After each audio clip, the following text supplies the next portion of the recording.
Hi, HRN listeners. We're celebrating our 15th anniversary, and we have a really fun campaign and an ask for you. This 15th anniversary tour is aiming to bring you closer to unique food and music experiences in some of the most exciting cities in America. All the while, we're raising funds to support our work empowering the next generation of food systems storytellers through our fellowship programs. Here's how it works. Donate to HRN and be entered into a raffle in the city of your choice to win a dinner for two at a noteworthy restaurant and tickets for two to a concert at a prominent local venue. We have incredible partners in New York, Los Angeles, Philadelphia, Nashville, Las Vegas, Charleston, Asheville, and Ardmore, Pennsylvania, who have donated a meal for two and two tickets to a concert of the winner's choice. And all donations help fund our fellowship programs, where we're helping to build essential workforce readiness skills and food system storytelling skills. Check out heritageradionetwork.org/15 to donate and enter to win today. That's heritageradionetwork.org/15. Thank you. You're listening to Heritage Radio Network. HRN is food and beverage radio supported by you. Learn more at heritageradionetwork.org. The world is changing faster than ever, and you need a website to go with it. Whether you're a seasoned pro looking to build your following or just starting out with a brand new idea, you need a landing page that's bold, innovative, and uniquely yours. Whatever your passion, you need a web designer with experience, panache, and heart. We can't help you with any of that. Hi, I'm Lou Bank. And I'm Greg Benson. Are we Silicon Valley tech visionaries? No, we're podcast hosts, and that's basically the same thing. And we're here to tell you about Ancestral Agave Syrup. Ancestral Agave Syrup is the 100% pure nectar of the agave plant. Now, wait a minute, you're thinking. I've had 100% pure agave nectar. Well, not like this, you haven't. That stuff is processed with a diffuser, which introduces acid. Plus, it comes from Blue Weber, a monoculture that dominates farms, depletes the soil, and won't help you grow your brand or expand your e-commerce functionality. Ancestral Agave Syrup, on the other hand, is made by slowly cooking down the pure agua miel from Salmiana agaves in Hidalgo and Tlaxcala, two states that have been harvesting those plants for generations. It also won't expand your e-commerce functionality, but it will grow your brand if your brand is person who makes kick-ass margaritas or pecan pies or pancakes. Unfortunately, the families behind this tasty stuff are being offered big beer company bucks to rip out their agave and plant barley instead, which would be a crime because Ancestral Agave Syrup is about as far from the processed stuff as 100% pure Vermont maple syrup is from that sticky bottle at a diner.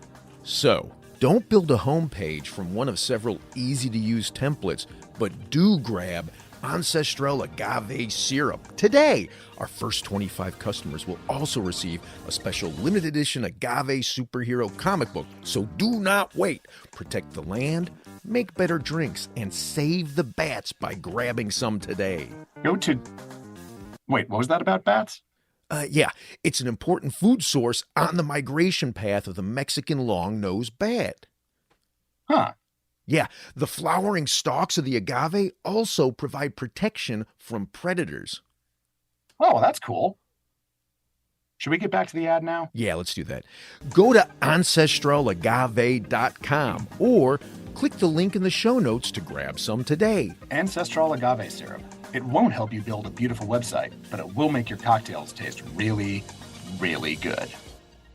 So you don't shun the devil with your rock and roll load. Knows that country music's gonna save your soul. The devil runs his groove in them rhythm and blues that sound.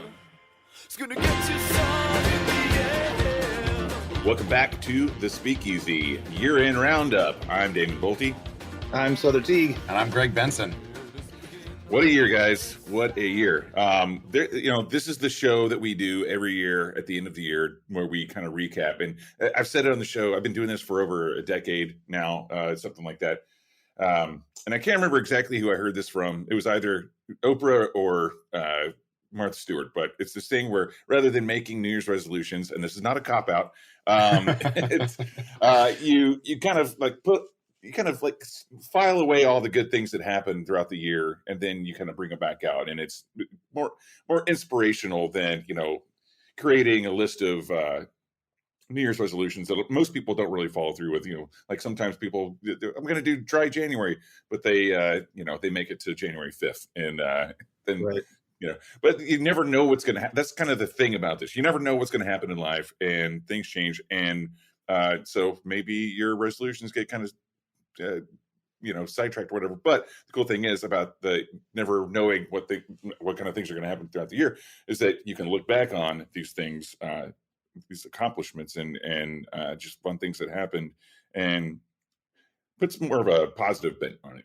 And so like this is always one of my favorite episodes because there's a lot that we've covered this year, and Sure. there's Greg, I know that there's one that we were talking about last year that you were like, I can't believe we're going to be talking about this today, but why don't you get us started off with our 2023 year-end roundup, and what do you got for us, Greg? Yeah, well, so last year, I mean, we devoted a lot of time talking to the unexpected trend of the year of like, whoa, this kind of came out of nowhere and crashed into Earth like the asteroid that killed the dinosaurs. And we're like, man, wonder how long this espresso martini thing is going to stick around for. And 1 year later, here we still are. I worked my first Saturday behind a bar since March 14th of 2020. A couple weeks ago. It was not SantaCon, thank Christ. That would have been a real throw you in the deep end sort of thing. But there was a while there where I was just thinking of that line from Barbie of like, my whole job, it's just beach. There was like a good 2 hours there where it was like, my whole job, it's just espresso martini. That's all it is. I am a vehicle through which the espresso martini flows. I am no longer a man. I'm just a conduit for the espresso martini. It's nuts. And I'm impressed by the staying power of it. And I'm also really pleased because I feel like last year, a lot of your, air quotes, serious bartenders were kind of shitting on this drink a little bit.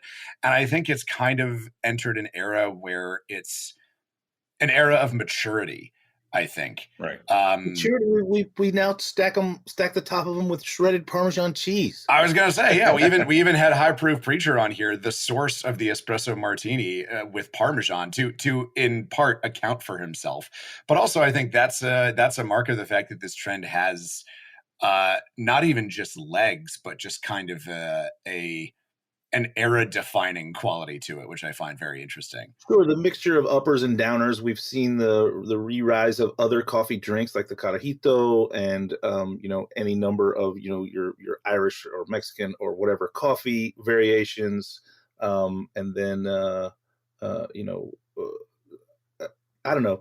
Better than a vodka Red Bull. That's all I'm saying. Yeah. Well, and here's the weird thing. Here's the weird thing about that is that a lot of people that day came up and asked for a vodka Red Bull. And when I said, I don't have that, or a Jaeger bomb, I did get a few. And that was one of those things. I'm having these moments all the time. Because again, I hadn't bartended in about 4 years.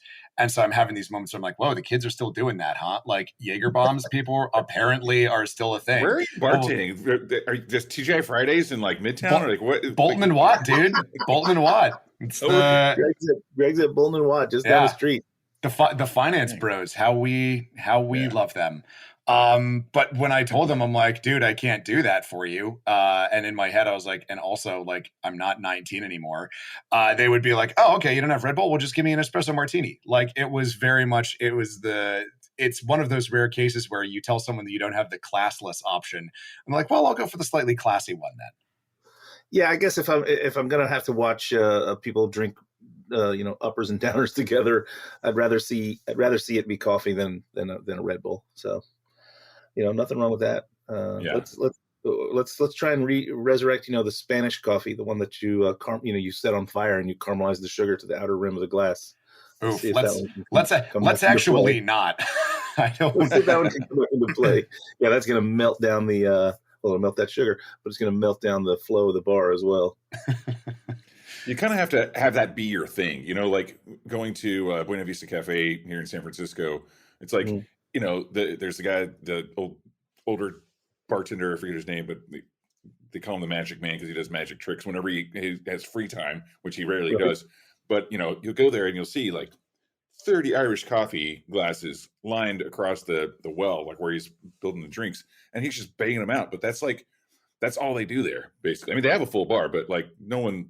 It's kind of a tourist destination to go get an Irish coffee. I mean, I certainly did my first trip to San Francisco, but that's their thing. So, I mean, I can tell you this, like, I know Sother, you don't drink coffee. I don't either. I used to. I found out that I'm actually allergic to it. I will have one if I'm like in Europe. I'll have an espresso after like a huge meal, but at that point, I'm not sure if I'm hungover, stuffed, or having an allergic reaction to coffee. But I do it once every time I go to Europe,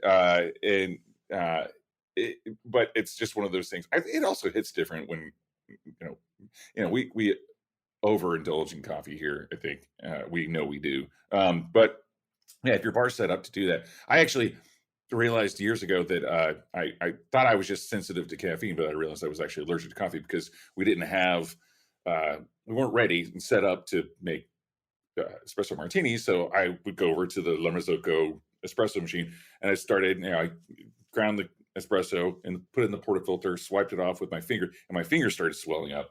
So I realized I'm actually allergic to coffee. So that's my literal, like, I get out of making espresso martinis because I can't touch coffee. So it's that's my cop out there. So it's worked. I have a doctor's note for it, so it's all good. So what do you guys think about the notion that the espresso, or any kind of coffee, up or downer cocktail, is so popular, and at the same time we have the polar opposite, right? So you get two stimulants there versus the fact that NA cocktails have exploded off the map this past year. We certainly talked about them last year, but this year they have just gone insane. Like, what are your thoughts on that? Like, people want to wake me up and fuck me up, but also, give me something that doesn't do anything. Leave me alone. The introverted extrovert. Yeah, I love the trend. I mean, like, and I hope it's not just a trend. I mean, like, the cool thing is, I have a bottle of Wildertons from Pacific Northwest. They actually this summer they just opened the first distillery tasting room, non-alcoholic distillery tasting room. That's incredible. I mean, like, to see I was thinking about this a few years back when we started seeing there's a couple of non-alcoholic spirits on the market, and I was like, man, I really hope this takes off, and it seems to have done that. I mean, like, just in this past year, we've got a billion new ones, man. And it's, I've been getting sample bottles from the different brands that we've interviewed on the show and others that have reached out to me on the site as well. And there's some really cool stuff out there. I haven't really quite figured out the whiskey thing yet. I've tasted all of them that are out there, and they all kind of rely on capsaicin. So it just tastes like spicy tea. Right. So I think we're gonna, as with anything, there's always a rush to market for a consumer demand, right? The consumer is obviously demanding NA, so now there's a rush to market, and people are bringing out whatever they can to capture those dollars. And what'll happen is the sort of lesser quality ones will shake out, and the bell curve will take maybe a few more years, and we will 100% crack the code. I don't think for 1 second that in 5 to 8 years, you'll walk into any bar and there won't be an analog for every spirit, and they'll be good, right?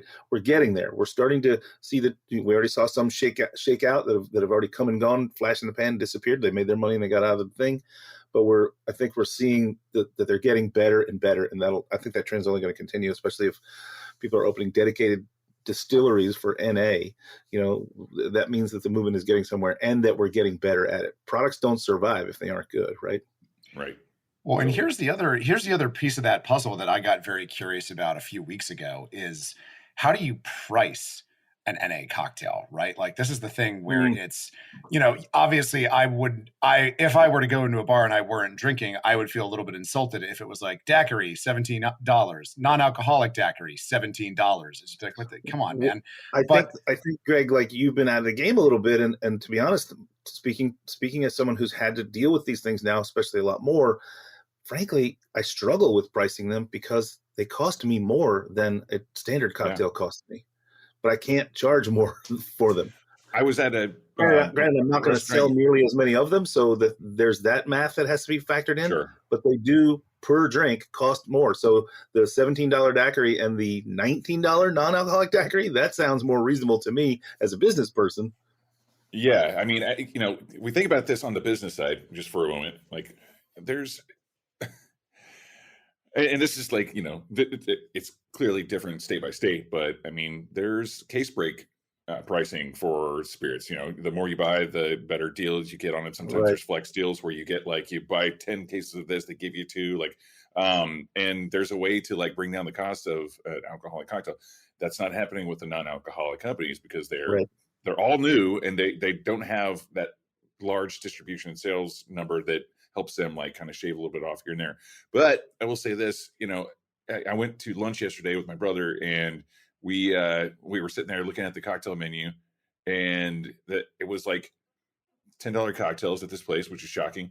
And the non-alcoholic cocktails were $14. And I was like, my brother was like, what the fuck is going on here? Why are they? I was like, well, because look, they're using, and I'm not going to name any spirits because or non-alcoholic spirits because it doesn't matter.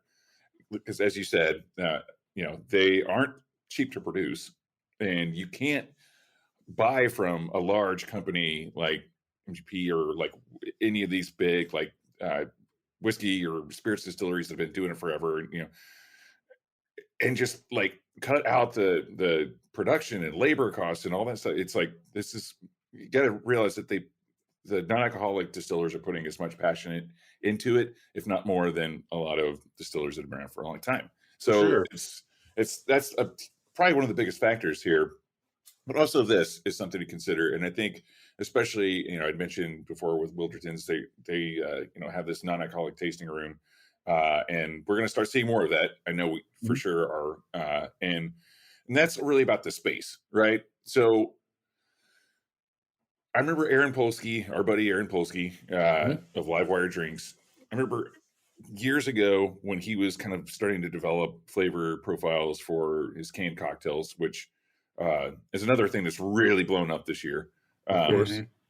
He was going through this moment where he was like, he wasn't completely sober, but he said that he had changed his drinking style and it had to be very intentional. So he said, I'm not drinking just to drink. He's like, it has to be an important moment with friends, like a good meal. It's like, I'm not just going to go out to a bar and just order a gin and tonic or, whiskey soda or whatever, just to have a drink in front of me. It's like, it has to be something.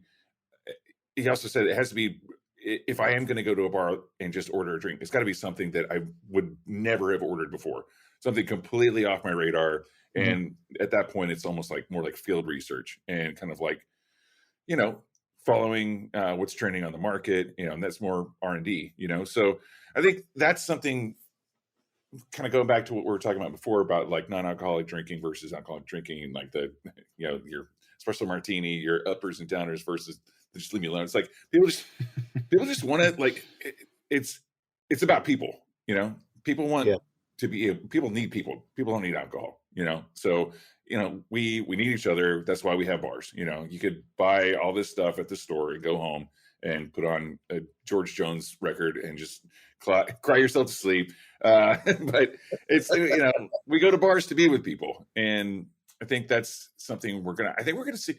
Remember there was a bar in the Bronx or in Harlem that was, it was attached to a church. It was all non-alcoholic cocktails. And it was like a speakeasy that had jazz bands. There was an article that came out in Imbibe like 10 years ago about it. I don't know if it's still around. I think it might be, but I think we're going to start seeing like non-alcoholic cocktail bars. Like that was way ahead of its time. And there wasn't enough, NA spirits and these really interesting ingredients to use back then. They were just doing it and really blazing a trail. But I think we're going to really see not just having the non-alcoholic cocktails integrated into menus. Not, we talked last year about rather than having like the kids table section of the menu, with non-alcoholic and low ABV cocktails, it's like integrate them into the full cocktail menu and then put the ABV next to it. Don't have a section that's like, oh, I've got to go over here now. It's just, it's more integration, I think. Yeah, I mean, listen, I'm in the East Village. Greg's working in the East Village again. There's a bar in the East Village of New York City that's 100% NA. Hecate, Hekate. It's over on B between 10 and 11. And, like it's thriving. It's doing well. It's a busy spot. People want to be included and they don't want to drink. I mean, we we can not like it, we can stomp our feet, or we can recognize it and get on board and be of service. I love it. Yeah. Yeah. Well, and I think also if we're kind of searching for, part of the reason we like to do this show, I think we started doing it in 2020, just mostly as a kind of like, what the hell just happened show. Yeah. And also because our last guest of the year canceled at the last minute. But it has since gone on to become a beloved tradition. And I think part of like what I like to do here is kind of take a moment to really, seriously look back at the last 12 months and kind of think about like what people have been doing. And, if we look at the shows after that, like 2021, we were still kind of like tentatively poking our little prairie dog heads above the surface. 2022, we were all living like we were never going to die because we were sitting on all those stimulus checks and 2 years of paychecks that we hadn't spent on vacation. So I was just everywhere. And I know you two were as well. And this year, I think it's been a much more, I think intentional is kind of the word that I want to use for it. Like people, like what you were saying, Damon, is like, I'm struggling to do this too, but when I do drink, make it more intentional and really think about why I do things and the ways in which I indulge and the ways in which I like the role that I think the pleasurable things that we give to people play in our lives, like 2022 was a lot of fun because it was just all fun all the time, but you can't do that forever. Unless you're Keith Richards, in which case, more power to you. But for those of us that aren't, I think figuring out how to do that with intentionality is kind of been my watchword of 2023. And I think that you can see that in what's happening with the NA space pretty clearly. Yeah. Yeah. I mean, I don't really, drinking is fun, but you got to make it sound like it's not fun unless it has alcohol in it. I can tell you this, man, this has been a pretty big year for me musically because one, our bands, we're finishing up our first album. So that'll be out, should be the first of next year. But one major thing for me personally is that I started just drinking like non-alcoholic beers when we have shows until like, after we play, then I can party or whatever. But I always treated our shows like they're parties, and you want to be clear-headed enough, like kind of like tight enough as a band to put on a good show. And then after that, you can reward yourself by making up for the few hours that you didn't drink by slamming a bunch of Fernet and whatever. But it's made it, I've really realized how much of a difference it makes. So going along with the non-alcoholic cocktails and spirits, there are some really amazing. Over this past year, I've seen a lot of new non-alcoholic beers as well that are just same day brewing or best day brewing. Their Kolsch is like, that's the winner in my book for the year. I mean, it's just incredible. It tastes like an actual Kolsch, and it comes in a pink can. I'm like, dude, that's perfect. Everything about it's great. Like, I don't even want to put a koozie on it because it's such a good design, and and it's great. You can I've also done a lot more like woodworking projects and stuff around the farm, and like you want to drink beer while you're doing like dad work or whatever. But also you don't want to be running like a bandsaw and lose your fingers and then, because you've had one too many. So I really wanted to call out that beer because I think it's incredible. Also you've long said on the show numerous times and in life hanging out with you, you've often said, as soon as someone makes a non-alcoholic whiskey, I'll drink whiskey all day. Yeah. The pull quote would be, I wish there was a non-alcoholic whiskey so I could start drinking it as soon as I wake up. There you go. And like I said, I don't think we're there yet. Yeah. But yeah. So what about go ahead. What about this new product that we talked about a couple of weeks ago that's very new, right? I know it's the end of the year, but it still falls in the year, obviously. Safety shot, right? So we've got this dichotomy going on of like, well, we're drinking espresso martinis. We're still drinking pretty strongly, and we're adding stimulants to it even to up the experience. Plus we have the pendulum swing all the way the other way to plenty of NA options on the market, plenty of spaces that you can go and get NA, some spaces dedicated directly to NA.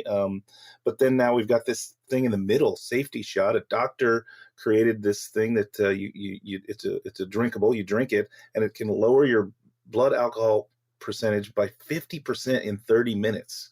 So you can go out and have your cake and eat it too, I guess. Like you can go out and really tear it up, but then you can knock down one of these safety shots and suddenly you're, I don't know, back to there's an equilibrium that can be achieved. I mean, I haven't tried it yet. I've only read about it. I've seen several articles about it. It seems to be truthful and an actual product that works. I'm no doctor or scientist. I don't know how it does it, but what do you think about this? I think everyone's body chemistry is different, though, right? So, like, Sure. obviously, there's several different factors that go into how much alcohol will affect different people, and it's depending on the state. Again, like there's a different legal limit for getting a DUI or whatever, and so it could be really like this could be a little tricky. If someone goes out and has 4 beers and they know that like 2 beers is where they hit their legal limit, and then they take this and then they expect it to be like the equivalent, you can still get a DUI, like so I think that's one of the main things. To me, it seems like this is more about the legalities of like drinking and driving, right? I mean, it's not like I think these people want to turn it up to 11 while they're in the moment, but they know that tomorrow they're going to need to be, tomorrow morning, which is coming soon, because they're late nighting it. I think they want to reduce that BAC so they can wake up more refreshed / less hungover, so they can get to their day. I don't know. I feel like we're it's a strange position, in my opinion, to I don't know, man. want to get drunk, but then want to turn the volume down. It's weird. To me, it's like when we've had certain customers, that come in and they like order drinks for everyone, and then they get their bill and they're like, "Hey, what is all this?" Or like, and it's like, well, I get that you're a regular here or whatever, but like, I never go into a bar and order anything that I don't intend to pay for. Right. Yeah. So for anyone who still doesn't know, a double is 2 drinks. You haven't secretly figured out how to pay half price. It's 2 drinks. Yeah. Yeah. Same glass, 2 drinks. But yeah, you know what I mean? It's like, you kind of like, you should expect whatever you're asking for, you should kind of expect that to be the reality. Right. So I don't know. I think that that's going to, upping check averages, is that something you kind of mentioned before? Like, I mean, does it matter? I would rather not deal with like really wasted people to make more money. I'd rather them just be like, just be chill about it, But I don't know. I mean, these are the places that you and I operate, and but there are places out there who are all about getting you as turned up as you want to get. And Cabo! Is this a lever that they can pull to turn you back down? I don't know. I guess. At what point does is there? I'm just thinking of this as we speak here, but at what point do you say to yourself, as the consumer, I want to order a double, but I want a double with a half shot of safety shot in it. So now it's a single, but I'm drinking a double. And this is I know, and this is the thing, is like, I mean, I want to like this. I really, really do, because I can see a very obvious way in that it will keep people safer. And if it does what it says it does, I imagine that it will save lives. Like, there will be people who aren't driving drunk that otherwise would have. And obviously that's an extremely good thing. But there's just and I'm trying to say this without sounding like a boomer, but there are consequences for this for a reason, Yes. Like, no, agreed. Alcohol has consequences baked in so that where the limits are. Like, if people couldn't, I mean, look at I don't know, I'm just thinking about Wolverine right now. Like, he does all kinds of stupid shit because he knows that it'll just heal from it, And I mean, if everyone ran around doing that, the world would be a pretty reckless place. I don't know. That's just kind of my 2 cents on it. Well, we'll see how this year develops. I mean, I think this isn't the last time we're going to talk about this. In fact, I think it's going to be our 2024 weekly check-in on what's going on. Right. There are some other products that came out this year that are coming out this year. I do want to give a shout out to Savona Communications. They're a PR company, Manuel and Savona. They've sent me some samples of some really cool, a couple of things from Pierre Ferrand that have come out this year. Their dry yuzu curacao is killer. Yeah. I know it's a I haven't limited tried it yet, edition but thing. I'm very, very interested. Yes. Yeah, it's super, super good. For those of you who haven't tried it yet, try and find it. I mean, I'm sure you can probably find it online somewhere, but it's a yuzu curacao. I mean, that's what it is, and it's delicious. Obviously based with Pierre Ferrand brandy, and then they also have, as you know, Citadel Gin is one of their brands, and they came out with their pickle gin, their Jardiniere pickle, and it's. Okay, so we've come a long way since the pickleback, and it's very. I just want to say this: it's very, very lightly Jardiniere flavored. So don't think it's going to be like a pickle bomb. It's just it's a really delicate, beautiful thing. And of course, you can dirty it up with some pickle juice. And I've made a couple of them so far, and Jamie freaking loves them. We're both. I mean, it sounds primed and ready for a Gibson to me, right? Yeah, I mean that's exactly it. We actually made a pickle and onion skewer to put in to this this. You can't leave anything alone. You and I, we're Harley guys. That you just constantly mess with them. So it's like any cocktail, So so I just want to give them a quick shout out. There's another one that is actually kind of dirty sounding. Empirical came out with a Doritos vodka. Oh my god! So, I just saw that this morning. I mean, I'm not sure where I stand on that. They're gonna have to send us samples.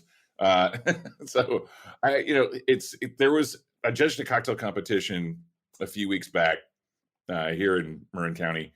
And the last round, there were these surprise ingredients that would pop up. And the last one, they went over to a bodega. They don't call them bodegas here, by the way. They're just stores. But someone walked over to the bodega. How fancy. And bought, right.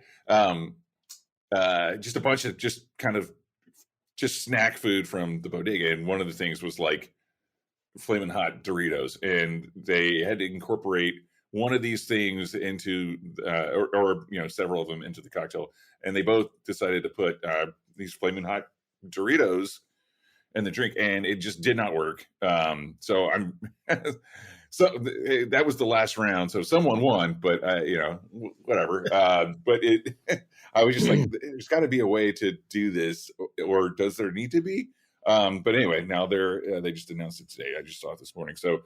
We'll see how that turns out next year, but I kind of want to that's one of the fun things about this roundup show is we get to go over some of the things that the highs and lows of the year, and those are like some ingredients and some cocktail ideas and trends. But there's also some business that we should probably talk about. There's a couple of big things. One of them, there's two really that I would want to touch on before we wrap up today. We'll touch on some business here, but then we'll end on a fun note too. One of these things is AI and ChatGPT in the bar space, as far as developing cocktail recipes, any kind of content, verbiage for the menus, and that's one. And then the other one is the unionization that Death and Company has started. So, Greg, I know that you're really into this subject of AI in cocktails. So you want to talk to us about what you've been doing? Oh my God. Yeah. Just how much time do you have? Yeah. Talking about AI and cocktails and labor unions, please. Can I just go on for like 2 hours on this? Yeah. I mean, earlier this year, I got on TikTok. I'm a geriatric TikTok user at the age of 34 now. And I did this series that I called Artificial Intoxicants, where I asked ChatGPT to write cocktail recipes for me, and then I would make them, and then I would grade them. And the first time it did it, I think everyone kind of had this moment playing around with this thing for the first time, right? Where you'd been hearing about it, and you're like, oh, this is, this will be fun. And then you ask it to make a recipe. And I don't know, I was feeling like making something with gin and chartreuse, but I didn't want to, I didn't want a last word. I didn't feel particularly creative in the moment. So I'm like, I'll ask the robot to do it. And it like found me a recipe online. I'm like, no, I want you to come up with something right off the bat. And it was like, sure, absolutely. And instantaneously came up with a brand new cocktail that was pretty good. I was like, this is not menu ready necessarily, but like with a few tweaks, I'm like, yeah, I could definitely see this. Like it put celery bitters in there, which I was very impressed by. And it had a few misses. The time I asked it to make a drink with Fernet and Stiggins pineapple rum, it kind of tasted like a toothpaste that was not going to make it out of the focus group phase. But it's odd to interact with this intelligence and just think, oh, like there is a way to do this process faster, and if we pair it with human beings, it can make some really tasty drinks. So it's not fully taking our jobs for now. It's just kind of where I'll leave that. Well, you used it for your TikTok and made some interesting videos and cocktails, but then I've used it. Oh, shocker! You guys didn't know I use this stuff. I've used it to generate this. I'm not actually here. No, I've used it to we're working on new projects all the time, and we've been using the AI image creators to spec out potential layouts and designs for the new bars and restaurants. Right, it's super helpful. It's super helpful. It's like we can really speed up the time that in the past maybe we would go searching around on the internet for photos or screen grabs of things that we create a pin board that we could kind of like work from to create our design. Now what we do is we type in kind of keywords or whatever that we are looking for in a design, and then once we kind of like tap into something that's even remotely close to what it is we're kind of thinking, we can be more specific with our prompts, and suddenly then we've got a color palette, we've got maybe some design elements, maybe we've got even like unique bar stools that we're like, oh, we could either have that created or we could find that bar stool if it's in existence. Or it's been pretty remarkable, to be honest, how certainly it's not doing the work for us, but it is speeding up the work. It is expediting the speed at which we can create the images that will eventually be the spaces that we're building. Yeah, and here's my whole thing about AI is that like I I always say that like my take on AI starts out hopeful and then gets super dark. But essentially, I'm not concerned about the Skynet scenario. I'm not, because ChatGPT has shown that it is flawed, and there are weird things that it just gets hung up on. Like, for example, I did this one show called Drinking with Robots where I and ChatGPT got a similar prompt to make a cocktail, and we went head to head, and the robot absolutely kicked my ass. Like, I'll admit it was a busy week, and I kind of like, if I'd had more time, maybe I would have been able to come up with a better recipe, but ChatGPT came to fucking play and honestly just wiped the floor with my recipe. But I was talking to the guy who runs this show, and he was saying that they had a Father's Day competition recently where it was like design a cocktail around a TV dad. And he was like, no matter how much I pushed the chatbot, I could not get it off the topic of Phil Dunphy from Modern Family. For whatever reason, ChatGPT is obsessed with Ty Burrell's character from Modern Family. And he's like, I don't know why, it just is. So it's flawed.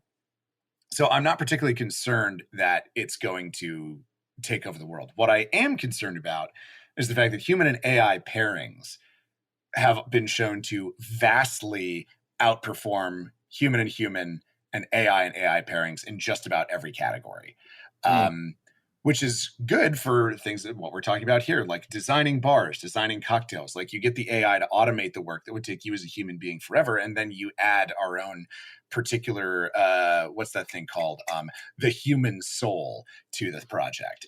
But it also means that if bad actors wanted to say, I don't know, do January 6th but right this time, it would be very easy for them to use AI to create a diversion of some sort, or create a bunch of misleading social media posts that drive people into a dangerous place, or overwhelm emergency responses. So yeah, I'm not concerned about killer robots. I'm concerned about bad people with good robots.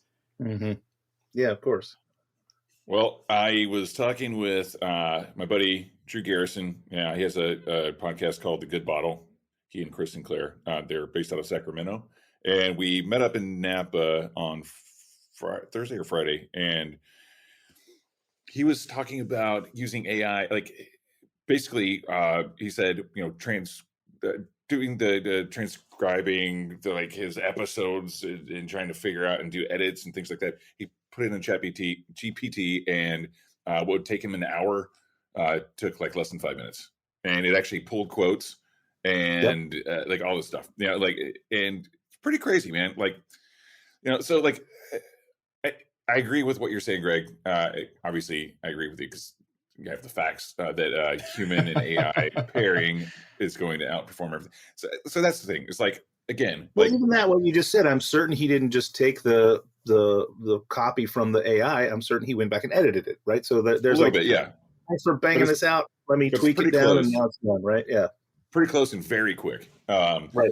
So that's the kind of idea. Just like kind of not relying on it to run your program for you or create a program. I think that's one of the biggest fears for us that we haven't really talked about yet. It's like, because we do like consulting work and we create these, and so you want it to have a human soul to it, whenever you come up with these recipes and ideas. And I think that's where people kind of become afraid of it. And I think once you know that it is a tool like any other tool, it's to help you figure the thing out. Then you're there, because you still have to sign off on it at the end of the day, right? Right. Yeah. So yeah. So I'm excited about it. We're gonna be, this is another thing that we're gonna talk about in a year, or maybe we won't talk about it. We'll have our robot counterparts talk about it with each other. Yeah. But it's something we're gonna see a crazy year of AI for our industry and everywhere. Anyway. Yeah. So, and that said, I mean, if the robots unionize and take over Death and Company, I will be really pissed off. But let's talk about that for a second. I mean, like, I know we talked. I think it's something that is really important for our industry. We're not the only. We're damn near the only industry that hasn't really adopted such things. And service as a whole has, right? Service as a whole has. We've seen, Starbucks is starting to unionize across the country, and that's great. We've definitely had in our sector, mostly in hotels. Hotels have unions, and if there's a bar in the hotel, they're unionized. But this is, I think, the first time we're seeing it directly in craft cocktail, right? If we want to really focus down on what we consider that we're craft cocktail bars. And I, for one, am like, and I think we all are. I don't want to speak for both of you, but I think Greg and I have talked about it. But I'm on board. Like, I think this is the right direction to go in. Protection for workers, and being able to have collective bargaining chips on the table, so that you don't feel like you're just left in the wind, especially in a field like ours, which is notoriously and historically a little bit transient. People come and go, right? You work somewhere for 6 months and you move on to the next place if you want to, or you maybe you stick it out. But generally speaking, we don't see a whole lot of folks in our industry who make a career out of standing behind one bar, and maybe this will change some of that, right? Well, not even transient industry. I mean, this is the thing the reason that I was most surprised about it is I think that it flies in the face of what I've always considered some of the more conservative flavors of bartending. And I mean, like, most of at least the bartenders here in New York City, we're all a good bunch of, granola chomping, recycling, Elizabeth Warren voting liberals. But I think that there is a certain sense, especially when you get into these craft places that take this, things incredibly, incredibly seriously, of you got to pay your dues. You got to work hard. You got to work. I've worked an 18-hour shift, so I can tell you what to do and not vice versa. And I think you kind of have to break down that mindset of you have to have it bad because I had it bad in order for labor unions to really flourish. And frankly, I've always thought that attitude was pretty unattractive. So I'm glad to see that the sign of unions in our particular little corner of this industry is very heartening to me, because it means that perhaps that sort of frat boy hazing attitude is on its way out. Yeah, and it should be. Like there's that comic that went around for a while, that comic strip where, it's a guy who's like gets the bad news that he's got cancer. Then the next frame is like he overcame cancer. Then the next frame is like, if they come up with a cure for cancer today, boy, am I going to be pissed. Right. And it's like, no, that isn't how you should feel. You should feel that you stomped down the path so that the next guy behind, or you chopped down the path with your machete so the next guy behind you can stomp down the path, so the next guy behind you can maybe put stones down, so the next guy can put pavement down, so it gets smoother and smoother for the people behind you, right? I think that's a mentality that we're starting to see kind of across lots of businesses and industries, and I would love to see that happen in our industry. You're right. It's this and my previous career being in the kitchen were very much the same. It's the FNG, right? The fucking new guy hasn't paid his dues, hasn't done all the shit I've done, hasn't carried as much, or gotten burned as much, or or missed as many holidays as I've missed, or all that shit. Like let's get rid of that mentality and get into the mentality of like, we're all in this together, and if we do it together, then it's going to be better for all of us. I don't know. I'm excited to see it, and I'm especially excited to see it because, again, not only is it dripping into the craft cocktail scene, unionization. What a bang to start with. A highly known, internationally recognized, multiple location. Granted, the unionization is only happening at the original location in East Village, but surely the dominoes will fall, right? So very high profile. It's not like it's just happening at a craft cocktail bar that maybe doesn't have a lot of notoriety. It's happening somewhere that's going to get a lot of visibility, and it's going to be I don't know, a benchmark for us all to, I hope they don't fall flat on their face, because I think it's going to be the one by which others are judged moving forward. Yeah, and that's just the growth of the industry, though. Like that's we're just living in the most interesting time for a very long time in our industry, and seeing this happen right in front of us, and enough to have a cocktail show that won an award this summer, and That's like, right. Oh yeah. Oh, that old thing. That seems like a long time ago now, but I mean, that's just like, it's just a sign of the growth of our industry. I mean, Sure. shit, like, I mean, there's that, and a lot of these things that are happening right now are continuing to grow and grow. I mean, look, we just found out that Drink Masters is going to be shooting their second season. They're greenlit from Netflix. That's big. That's huge. A lot of people were thinking that there was, talk in some circles are like, well, I don't know if it's really something that a lot of people can like understand. Or like, no, just trust me. There's going to be a second season because this Drink Master show has legs, right? So, I mean, just seeing like the amount of media attention that like LP and Kate and Suzu, like they're just all over the place these days, and I'm like, constantly, you're right. Like it's amazing. It's amazing. So yeah, I mean, we're seeing it all unfold right now. I can't. 13 years ago when I started the show, I never would have thought we would be seeing the things that we just talked about in the last 3 minutes. You know what I mean? So It's like, it's just really cool and exciting. And I always say that, and I know I sound like a broken record, but what a great broken record sound. It's all positive. And that's why we do this show. That's not just this show, but this episode, to recap what's happening, and also to be able to look forward to next year and talk about, in 1 year from today, we'll be talking about all this crazy, amazing development and where it's gone, in 12 months. So really cool stuff, guys. Yeah, man. Hell of a year. And, looking forward to the next one is going to be just as great. I want to keep on keeping on with this, with what we do, both on and off the air. I don't think any of the three of us are in this for glory or for money. We're in it because we enjoy it, and we enjoy sharing these things with the people that we get to share them with. And I feel pretty grateful that that we're afforded this opportunity all the time. So I don't know, I'm always happy to be here. Yeah, man. Definitely. I'm always happy for the show. This is, and especially this, this one at the end of the year as a good chance to kind of like look back and sort of take stock of like, whoa, what just happened? But also just the opportunity to do the show with you guys and to continue doing it. And the fact that we, there's a really nice plate sitting in my apartment right now to prove that, we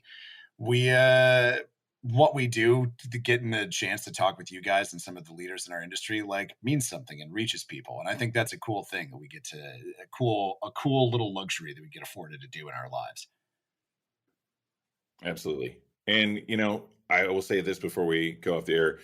We couldn't do it without our amazing team at Heritage Radio Network. Yeah, absolutely. We got Armin running the show today. Yes. And, they're always there for us. In fact, sometimes when they shouldn't be, like today, or we had to move the schedule around a little bit. So we do thank them for being there for us. And great company to work with. And, again, we do this because we love it.